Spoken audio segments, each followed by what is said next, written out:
ಮದುವೆ ವಿಚಾರದಲ್ಲಿ ನಡೆದ ಕಲಹದಿಂದ ಯುವಕನೋರ್ವರು ತಂದೆ ಮಕ್ಕಳಿಗೆ ಚೂರಿಯಿಂದ ಇರಿದ ಪರಿಣಾಮ ತಂದೆ ಮೃತಪಟ್ಟು ಮಕ್ಕಳಿಬ್ಬರು ಗಾಯಗೊಂಡ ಘಟನೆ ಮಂಗಳೂರು ಗ್ರಾಮಾಂತರ ಪೊಲೀಸ್ ಠಾಣಾ ವ್ಯಾಪ್ತಿಯ ಒಳಚಿಲ್ ಎಂಬಲ್ಲಿ ನಡೆದಿದೆ.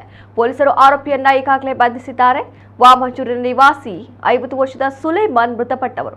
ಘಟನೆಯಲ್ಲಿ ಅವರ ಮಕ್ಕಳಾದ ರಿಯಾಬ್ ಮತ್ತು ಸಿಯಾಬ್ ಗಾಯಗೊಂಡಿದ್ದಾರೆ. 30 ವರ್ಷದ ಮುಸ್ತಫಾ ಬಂಧಿತ ಆರೋಪಿ.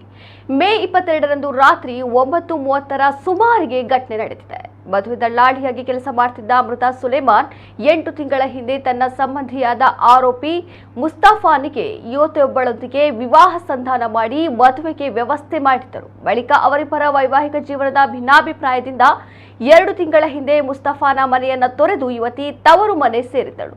ಇದು ಮುಸ್ತಫಾ ಮತ್ತು ಸುಲೇಮಾನ್ ನಡುವೆ ಗಲಾಟೆಗೆ ಕಾರಣವಾಗಿತ್ತು. ನಿನ್ನೆ ಸುಲೇಮಾನ್ ತನ್ನ ಮಕ್ಕಳಾದ ರಿಯಾಬ್ ಮತ್ತು ಸಿಯಾಬ್ ಅವರೊಂದಿಗೆ ಒಳಚಿಲ್ನಲ್ಲಿರುವ ಮುಸ್ತಫಾ ನಿವಾಸಕ್ಕೆ ಭೇಟಿ ನೀಡಿದ್ದರು. ಈ ವೇಳೆ ಮುಸ್ತಫಾ ಸುಲೇಮಾನ್ಗೆ ಚಾಕುವಿನಿಂದ ಕುತ್ತಿಗೆಗೆ ಇರಿದು ಕೊಲೆ ಮಾಡಿದ್ದಾರೆ ಎಂದು ತಿಳಿದು ಬಂದಿದೆ.